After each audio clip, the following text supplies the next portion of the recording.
What's up, guys? Unkage podcast on the road edition, What up? episode 9. We are actually heading to the Arnold Classic right now, and it was a very last minute trip for us. So we're eating, and we're gonna record this in the car, in the Kage car right now. I'm gonna go train after this, I think. And train, yeah. So we're gonna go to the, I think it's called Pros Gym. I don't know, somewhere in Columbus. We're gonna train somewhere in Columbus. We're gonna do like back and stuff. Depending on how long it takes me to edit this, I might actually put some of the training footage that we do there. So in this, so it'll kind of be like a YouTube-esque type of video, but we'll see. Cool. So last episode, we were kind of going over our predictions for who we thought the Arnold, who was gonna win at the Arnold, both Classic Physique and also Open. So Mike Summerfield is out now. He's completely just, I guess for some reason as a professional, You didn't make weight. Yeah, like you just can't make weight. I think he was overestimating that he was going to be an inch taller or something like that. But yeah. He wanted to come in at 5'9", I believe, but he's 5'8", or 5'8" or 5'7", something like that. Yeah. He wanted to come in an inch taller. And it's basically, in Classic, it's basically like 1 inch grants you an additional 7 pounds on your weight cap. So he thought he was going to be an inch taller, didn't make weight, and so now he's not competing. I just did see on his Instagram, though, he'll be competing at the Arnold Classic UK, so he'll be doing that show. Yeah. That's crazy to me. I don't know how, as a professional, knowing that you've done that before and that's been an issue, that you like basically like, damn, you're fucking inhaling that shit. How are you like not going to communicate that? Or how is your coach at least not going to tell you like, yo, bro, we should not go for this height. Let's just go for the bottom height, right? Mm-hmm. And like estimate that. You know what I mean? Like that to me just, I don't know. I just think either Mike kind of called that and he was like, no, he was being hard-headed about it. He's like, nah, bro, somehow I'll grow a fucking inch or something, or I'm going to manipulate the rules like he did last time. But that to me just doesn't make any sense. You know what I mean? I'm emptying out the seat. He just inhaled the burrito, so spilled some meat. But yeah, I just don't know how that's like, I don't know, as a professional I just expect more, I guess, you know what I mean? So that's probably the biggest thing. But kind of going off of that, like, I guess now we have to kind of change our predictions. So because we technically don't know like who's going to be what now. I still got Wesley first. Wesley first? Yeah. I think, honestly, yeah, I'm going to probably agree with Wesley. I'm going to probably say Wesley first. As far as the other guys, I kind of want to say like the Angel Kim, or Kim Angel. I think I probably have him maybe within like second or third or something like that. Then that Mamoli guy, probably within that same like 2 or 3.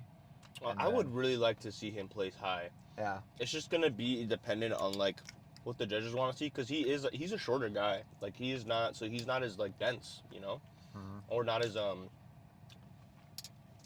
freaky, you know, in the Classic. Like he's just shorter guy, smaller frame, but he has, I think, really good structure. I really like his shape. So I guess we'll see. We're gonna be there today, so we'll see the finals how it goes. But Sam Sulek, we should probably cover that, Sam Sulek. So I think if politics are involved and what happens with his amateur showing happens again, I think he probably might get placed higher, just due to his social media presence, I would assume, and his presence in bodybuilding in general. Yeah. So I think that the judges are just gonna like not overlook him. I don't think they might place him higher than guys that might be probably bigger than him. You know what I mean? So I personally do believe that he might get put in a little bit higher. I don't know. I don't see him placing last place, honestly. But I don't see him first call-outs, though. I don't see him top 5 or even top 6. I see him, like, you know, I think it's more realistic for him to be in, like, the second call-outs. But like you said, I mean, it's going to be dependent on, I really think, like, politics, yeah. Yeah, so... just whatever the judges want to put him in. But I don't think he has the density that Or the size, really, definitely. yeah, or the size that a lot of the other guys have. It's just not Even there. like in his amateur showing, like on Instagram, like last year or when he won it last year, I think, right? So he had pictures like leading into his prep. He looked freaky in the videos, you know, in his YouTube Yeah. videos. Then when he went to the actual prep, like it wasn't that crazy. Yeah. Like obviously he had an awesome physique, but I'm just saying like the videos that he posts and the lighting and everything, it doesn't necessarily almost represent like the true physique sometimes, you know? And that's one thing that I've noticed with him is that like all his videos are just super freaking HD, insane downlighting, and it's sometimes a little hard to see if he's actually shredded, you know what I mean? Or as conditioned as the other classic guys. Yeah. But I guess it's just going to come down to how it actually looks like against other bigger guys, other classic guys, you know? But yeah, as far as open, shoot. Oh, well, I still have Martin. Martin Fitzwater. Who did I don't even know who I had winning. I think Andrew. Andrew? Oh, Andrew Jack. Mhm, Yeah, Andrew Jack. he might be actually. I really like his look. Yeah, he might be actually. It just depends. I think if Martin's on, I think he still probably has somewhere up there. Yeah. But I guess we'll see. But we're gonna answer a couple questions. So we're basically just gonna go over. The first one actually is from one of our members over at the gym. We did not answer his question. His name is Oliver. He asked us what our favorite splits are. Okay, so you want to go first? Oh man. Shoot. Your I don't favorite know if split? I have like a favorite split to follow. I find that like I've found my workouts are most enjoyable, or my blocks of training have been most enjoyable when I have one leg day a week. So I have I have really enjoyed having a reduction in volume in leg training like over the last basically year at this point. So I get to hit arms twice a week for one of my blocks. This current block I'm hitting arms like 2 to 3 times a week. The last block that I did, I was hitting back twice a week. That was a ton of fun. I feel like my back came up a ton. So I like switching it up. I don't think there's like one style of training, like one split that I necessarily prefer over another. I do just like having not as much leg volume. I'll say that. Okay. So it's a decent split. I would probably say for me, my favorite split is I really like push-pull legs, honestly. I love push-pull legs. I think that's probably like one of the original things that I ran when I was like in high school, and I made considerable amount of gains. Now, the one thing I would have to change that was different for myself is with one leg day for me, it was just not enough for me to see the gains that I needed to see within my leg growth. I had to train mine like at least twice a week, just to spread out the volume. And that's one thing that I've always seen for myself. So, but gift and a curse. I mean, I would probably say, yeah, if you're not, if you're lucky enough to just have one leg day a week and you don't have to do as much, great. However, if you're somebody like me on the other hand, where you do have to add in some more leg volume, you're just gonna have to rock that like double leg day, right? So I do think that is super important. But that's probably like gonna be my favorite split, push pull legs. I'd have to agree. If I did have to pick like a definitive split to run forever, it would probably also be like a push pull legs or a push pull leg or a push pull legs arms. So like PPLS. Yeah, arm day. Yeah, I like to separate my arm day. You know. I think adding the arm day was definitely something that I started seeing more of when I started doing like John Meadows programs. Yeah. He would have like a solid arm day in there. And I started seeing that, and I was like, oh, damn, like that is a great way to just get in more volume that you don't get from push-pull legs, you know? So if your arms are a weak point, yeah, adding in like an arm day would also be pretty freaking cool. But, yeah, so push-pull legs, for sure, 100%. I'd probably say it was my favorite split. I think it's super beginner-friendly, too. True. Like, it's an easy way to get into a routine. Like, I don't know. I think that it's easy to run. Very true. Because the only other popular ones are like upper lower. I feel like everyone's fucking doing upper lower now. Yeah. I don't really like. I don't know how many people are doing full body, like I don't know. I've seen some Full people body 3 like times a week. yeah, full body like 3 times a week or some shit like that. But I've personally never ran like a full body split, ever. Oh, maybe I never will. Yeah, the only time I've done like a full body workout is if like I'm staying at a hotel or something and like it's just what I have available. I might do a little bit of like both, but it's nothing to absolute failure. It's just like a little circuit workout. But I've never trained like both my upper and my lower like that. I don't know. I just don't. I like having one or a set of muscle groups that I'm doing and then I'm doing it another the next day or something like that. Like I just don't like mixing the both. But yeah, so let's go over. Yeah, let's Oh, you know what? A question I got rage baited on that we can talk about is bodybuilding a sport. Oh, okay. Is bodybuilding a sport? What do you think? What's what categorizes a sport? I guess that's where it really is, right? Like, what defines something being a sport and what defines something not being a sport? It's like esports are sports, right? That is not considered a sport. Yeah, that's true. Fucking, So, at the Olympics, you got like curling. That's a fucking sport. golf is a sport. Golf is a sport. You know what I mean? Like crochet is a sport. Freaking. The argument that I heard was that because it is a subjective sport and there is no like definitive line between like what is Like how to score a point? Yeah, exactly. Yeah. So I heard that argument. The other argument that I heard that was a stupid one was that bodybuilding has there's no athleticism involved in bodybuilding. Okay, no, that's bullshit. Yeah, that is pretty BS. I guess it depends on the kind of athleticism you're talking about, right? Like you can't compare a bodybuilder to like a football player. Yeah. Or like a tennis player. Like those are different things. Yeah. Now, a football player isn't trying to get fucking 8% body fat. A football player is trying to be able to like be explosive and run fast and fucking, like jump high and like, be able to move quick and react fast.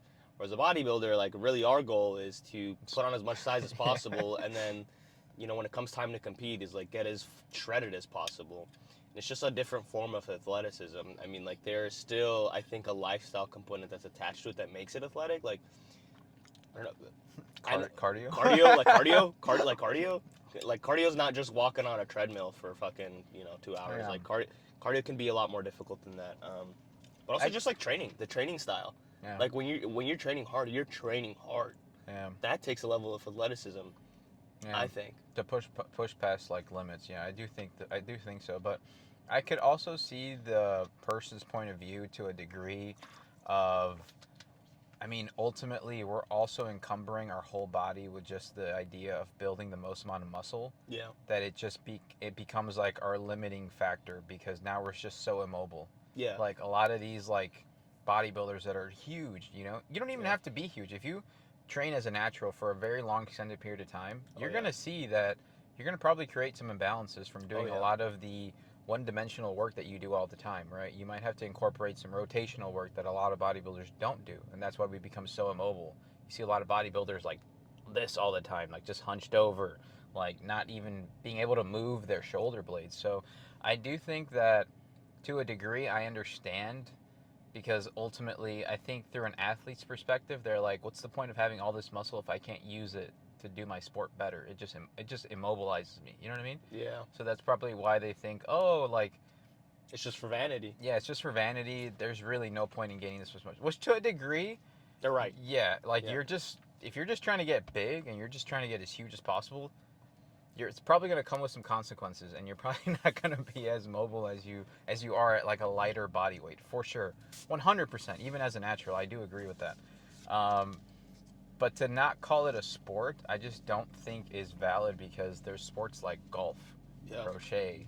Like if you want to try to say that it's fucking esports. easy, or like it doesn't demand a level of athleticism or a level of like discipline, I think that is just wrong. Yeah. It just doesn't make sense. I just don't think, yeah.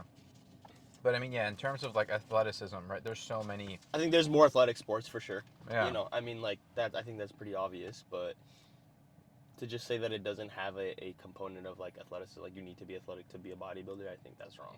Yeah, no, for sure. Like, if anybody could just hop on things and then just get to that point, Because then anybody could be a bodybuilder. anybody could be about. But that's not true. There's a lot of guys that go to your commercial gym that literally are taking stuff that don't even look like they lift.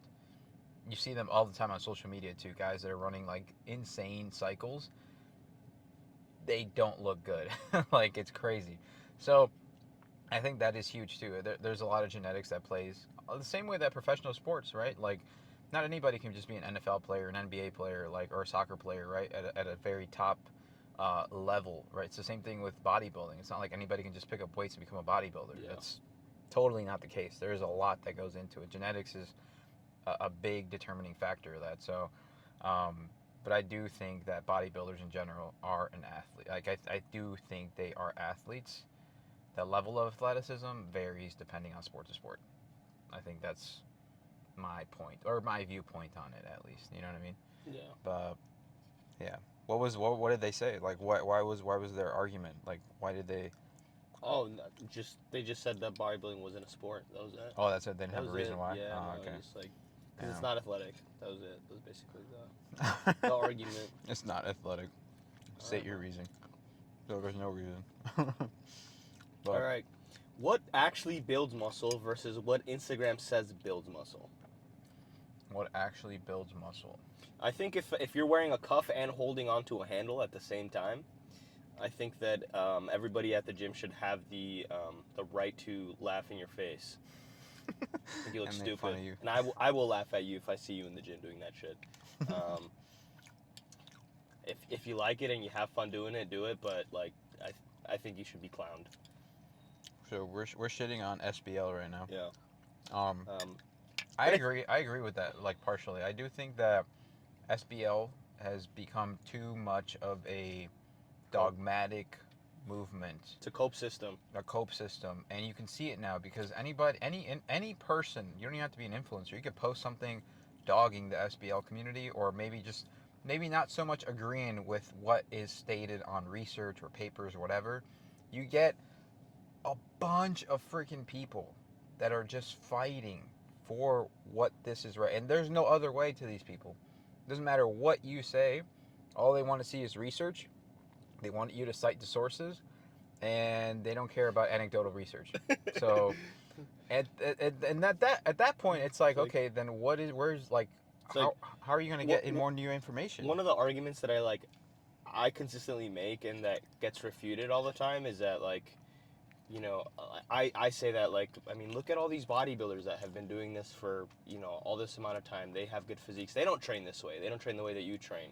Yeah. And they've been able to build good physiques.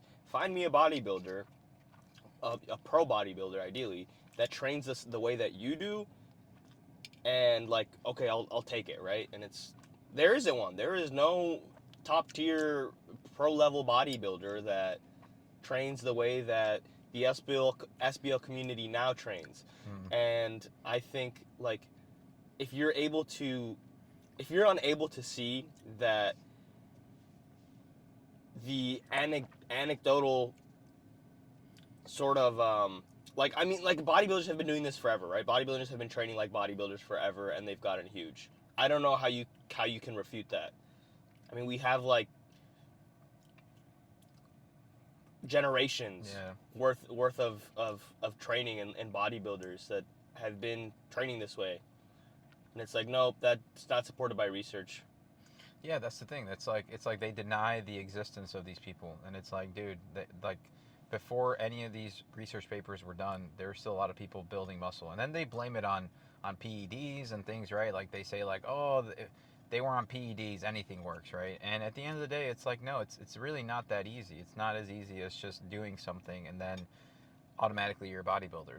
That's not the case. If that was the case, you see a lot more of those people. But I think case in point is, I don't think that there is one way to get to wherever your fitness goal is. There's multiple ways. Yeah. You know, so the SBL community could be right in one way, and I think that's what you're seeing now is a giant movement of all these people that are just with the research, and I think all these people are very analytical. So it makes sense to me that some of them don't care about your personal experience. They just care about what the book says. And so then they just they get pissed when somebody tries to go off of that, you know?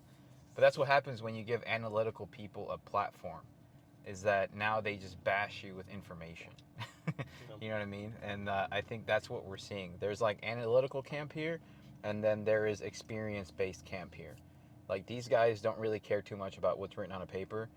These people fucking love what's on a paper. They're like bookworms, you know? That's a great way to put it. So I think that's the clash here. There's always going to be a clash here because this person, the way they see the world, is not going to be the same way that this person sees the world, you know? So I think that's what you're seeing now, but it's a great way to get a bunch of views. Yeah, but if I see you fucking sticking your arm through a roller and then, you know, attaching yourself to a pulley attachment, doing a fucking single action joint movement like this with your fucking like lateral raise bullshit, I'm going to clown you. I'm going to ask you to leave my facility. No, yeah, I agree. I just think it's overblown nowadays. You can definitely, you don't just have to train that way. There's multiple ways that you could train. That's something I always encourage people to do. It's just experiment with what you do in the beginning. Don't just look at what social media throws out. Try to do it yourself, you know? Try to do 3 sets. Try to do 4 sets. Try to do 12 reps. Try to do 20 reps. You know what I mean? Like, I think as a beginner, you should be doing this. Yeah. Don't get someone else's opinion telling you that, like, no, don't go past 12, or no, you can't do less Holy than 6. cardio. Yeah, like, don't listen to that. Just experience it for yourself, and then you make the decision. You know what I'm saying? I think that'll definitely help you just, one, build confidence with what you're trying to do, but also now you know, right? Yeah. We've done sets of, like, 100 Yeah. off programs from, like, John Meadows, like, very old school stuff. We've probably done sets of like 4 or 5 of a single exercise before. We know, okay, this is a lot. And then we've done very low volume type stuff that's like, okay, this is manageable, right? You're most likely going to fall somewhere in the middle. Yeah. You're not really going to be bashing your joints all the time with 100 rep sets. You're probably not also going to be hanging around like one set of 3 to 6, you know? There's like, a lot of nuance that just isn't accounted for in the SBL community. And a lot of that is things like that, like how much volume can you take? Yeah. And for everybody, that's different, right? Like, and especially depending on your training age and your training maturity, like how intense are those actual, like, is that set of 100 really easy, or is that set of 100 really fucking hard? Yeah. True. Yeah. Just true. So, all right, let's see what else. SBL rant over. The biggest mistake first-time competitors make. First-time competitors. That's a good question.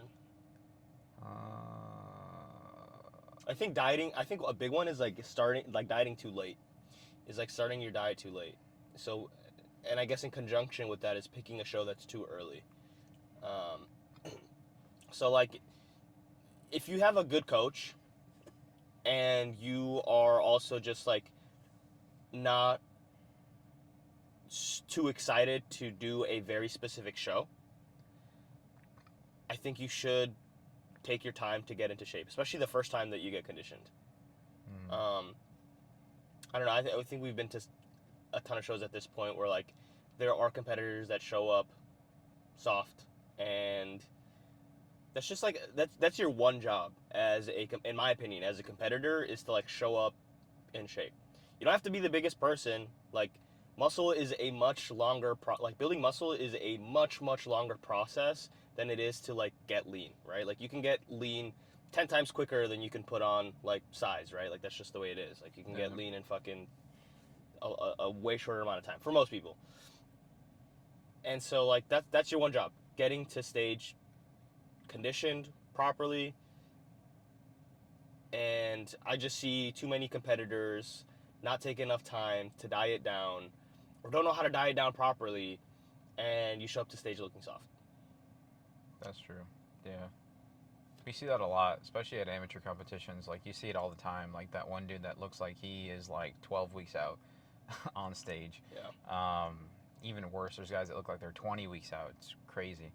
But to tie into that, I think the number one thing that first-time competitors could do better, or that they just don't ever do, I think I see a lot of them don't do, is get a coach.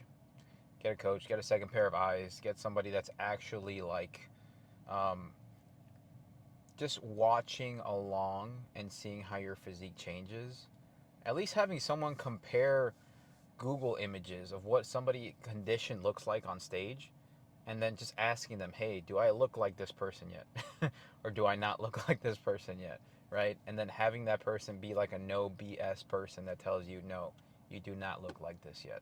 Keep going. Yeah, no, I mean, I think that definitely helps. Having like a outside, unbiased pair of eyes. That's really what a coach is. It's an objective perspective on like, are you looking better? Are you looking worse?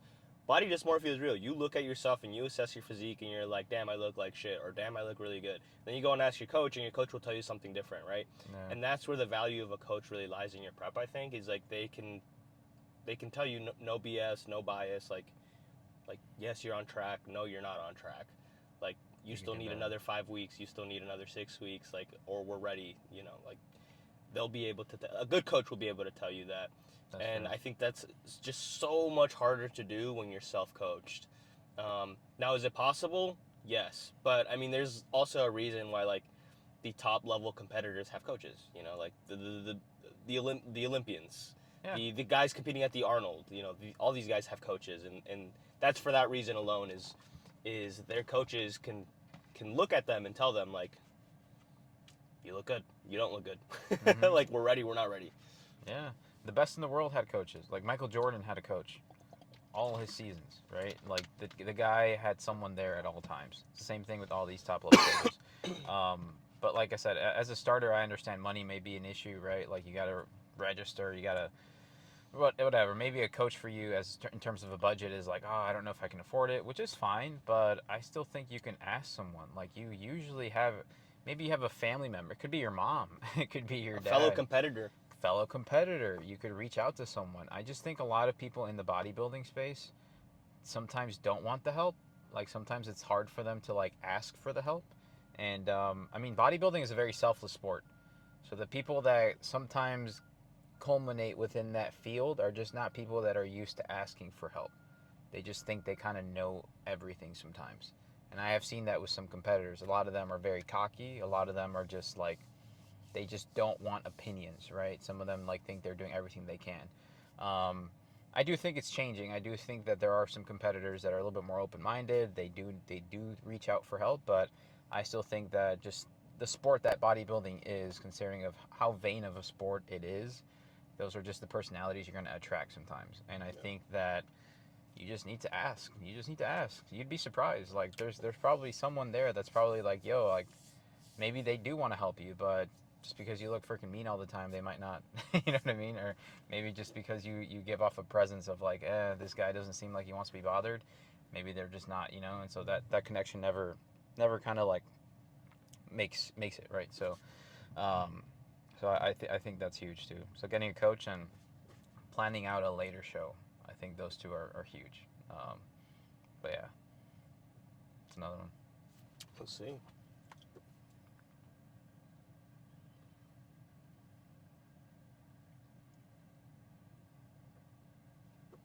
do you want to do?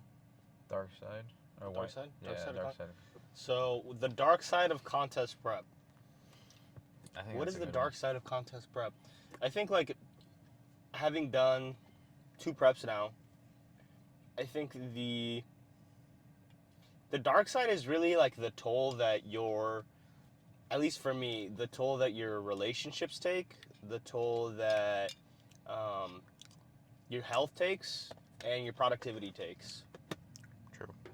Those are all really big things. Like with your relationships, I mean, you just have less energy. You don't have the ability to be as present as you probably usually are with your loved ones, right? With your friends and family, and it's because you're starving. You're quite literally starving. You don't have the available energy to give to these people. And I think if you have a good circle, if you have a good supporting people around you, I think that they will have the capacity to understand. Doesn't make it any easier, but at the very least they can, like, you have an understanding, right? Like they know, hey, this person's on prep, they're going through, they're starving, they're going through starvation.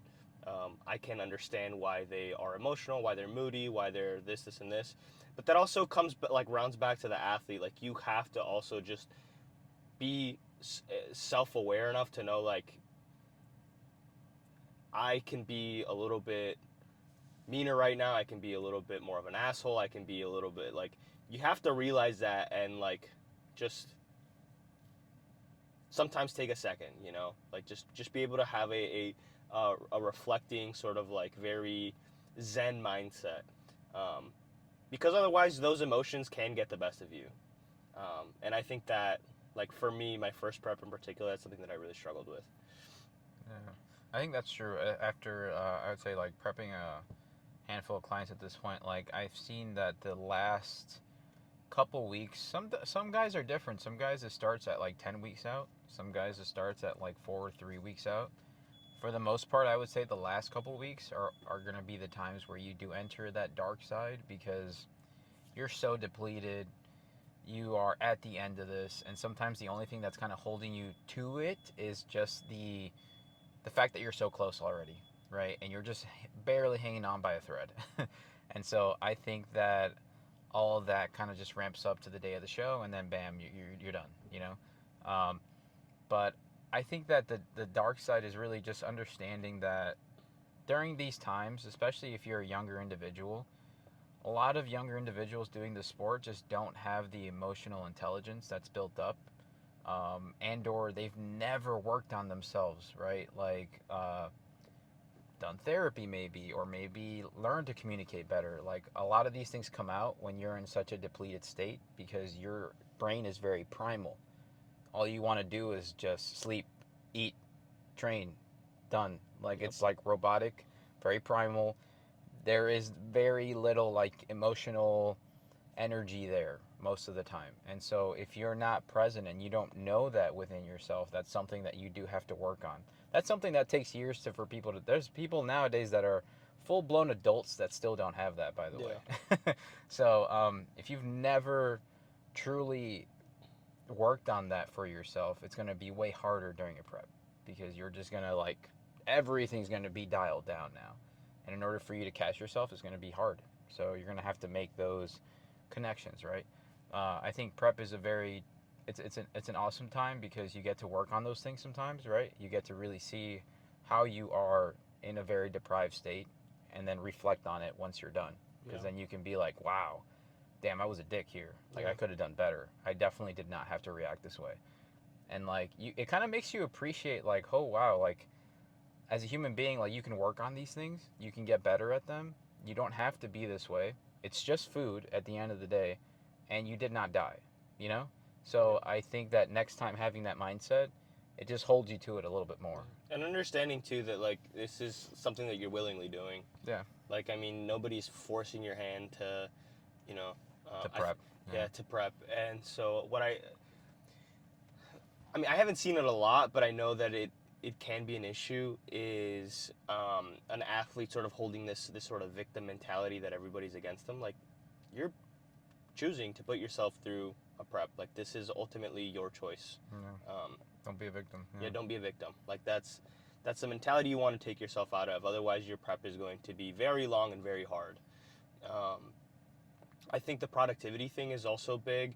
Um, I definitely found that throughout my prep, I had to really just prioritize on tasks. And it's like I was taking my personal training clients and doing, you know, my calls with my clients. But that was about all the energy that I was able to expend on work. And I had to be very diligent about it. I had to be very structured, because there's only a certain amount of hours throughout the day where I had the literal mental capacity to be able to provide the service that I do as a coach. Um, and so that's something that can be a challenge, and I think is like interesting to navigate. And I think like once it's all said and done, it also just teaches you how to like better efficiently use your time, how to time manage better. So I think there's a little bit of a give and a take there. You know, you learn a lesson once you're done with it, and while you're going through it. But you know, in the heat of it, it is tricky. It is hard, like to maximize your productivity when you only have so many hours to give. Yeah, that's true, and that's the dark side. Honestly, it's just understanding how to time manage yourself, and also like reflecting on the behaviors that you do develop during this time, so that next time you can become better. But at the end of the day, no one's perfect. Like you're gonna feel moody sometimes. Yeah. Just is what it is. That's the dark side. That's what people call that. Anybody can, depending on how lean you get and genetics, like you might feel that earlier, you might feel that later. It just depends. But just be ready for that and just learn to take a second. Kind of like what he said. Learn to take a second before you say something. Maybe if you are going into an environment where you're just mentally, you're just not ready for interaction or something, just learn to communicate that with other people too. Could just be as simple as saying like, hey, right now I'm just not having a very good day. I'm sorry. Let me just focus on my work. Let me chill out. Now I'll get back to you or something like that, right? Like I do think it's as simple as that. And I don't think majority of people will take. If anything, I think majority of people will probably appreciate that because you rather than actually take communicate. offense. Yeah, exactly. And it's all in just the way that you say it, right? So I think that's huge. But yeah, dark side of prep.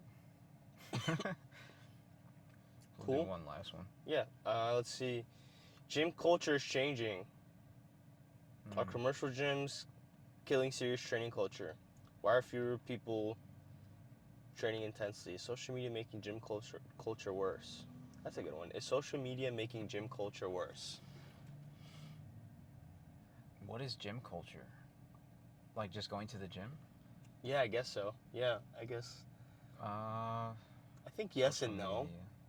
I think like on one hand, I think it's like making it more like I wouldn't say available, but just more publicized, right? Like you're just seeing more and more people get into fitness, wanting to get fit, wanting to be in good bodies that they feel confident about. I think that's great. I think that's a very big positive that social media has brought. I mean, like bodybuilding and powerlifting, like just strength sports and bodybuilding in the last few years, since like 2020, have blown the fuck up. Like this industry is so much bigger than it used to be. And I think that's in big part to social media and like fitness content creators. So I think that's huge. I think that's really positive. I think on the other hand, the negative is a lot of the sort of like toxic behavior that you see, like the SBL community, to give one example. And misinformation. And misinformation, yeah. Yeah. But Yeah, I do think like gym culture in general has become just more mainstream. At least from what it looks like, right? Because social media, there's a bunch of influencers. There's like a whole fitness area now that's just way more prevalent than it was like 10 years ago. So I do think that it has just helped other people discover that going to the gym is a cool thing. Like it's something that, even if it's just as simple as you looking up to an influencer that you never knew before, and now that influencer inspires you to go take your first step into the gym, right? Maybe that would have never happened if social media was never a thing, you know? And so I do think that that is a good thing. I do think that it's bringing about more just mainstream knowledge and understanding that the gym is a good thing for you. But on the other hand, yeah, I do think that there's a lot of influencers nowadays that are also like misinforming people, whether that's about supplementation, PEDs, peptides, like, or even like even all like the younger influencers that just want to be viral and are promoting just very dumb videos. Like I am I wouldn't say a victim. I've done it. a product.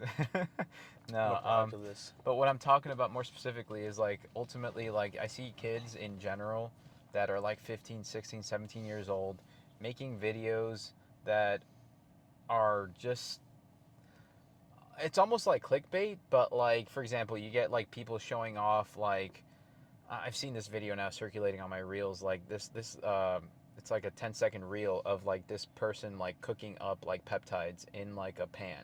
Jeez. Saying this is breakfast now, or That like ass. this is my only stack I'm getting for or 0 calorie breakfast or something, and it's like a bunch of peptides, and it's like, dude, that's getting into other younger kids' algorithms. This is now a prevalent thing, and now it becomes more accessible to that younger demographic, and they're super Receptive to that stuff. receptive. Yeah, they're influenced, and so I just don't think that is good. And then you get the other side of content that are like, people promoting like insane amounts of caffeine use. Like Yeah.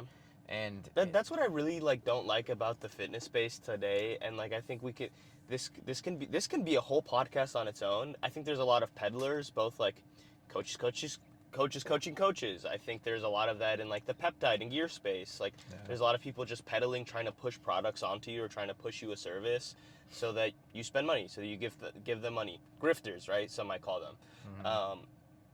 And I think that is something that is very prevalent and very toxic. And I think for a lot of people that are just coming into this space, it's hard to like spot that. You know, it's hard to spot like who actually has your best interest and who doesn't. Because at the end of it, it's like, oh, this person looks fit. They make some pretty educational content. Like I can trust them. But at the end of the day, they just want your dollar. And I think the problem that it really creates is that it normalizes, and I'm going to talk specifically on like the PED peptide space, is the fact that like this is just so normalized. I mean, you just see kids now that are so young hopping on gear, you know, at 15, 16 years old. And it's like before your fucking frontal lobe is even fully developed, before your balls even fully drop, like you're already taking gear. Like what are we doing here? Like like give it a couple years. And just jeopardizing your health and putting your health at risk before you even know what your health is, you know, and what you're putting at risk. You know, a lot of these kids won't be able to have children. You know, if they ever wanted to have kids, they won't be able to. It'll make it harder finding partners. It will shorten their lifespan. You're going to live less. You're going to run into more issues with renal disease, kidney disease, enlarged organs. Like and you don't know that until you know that.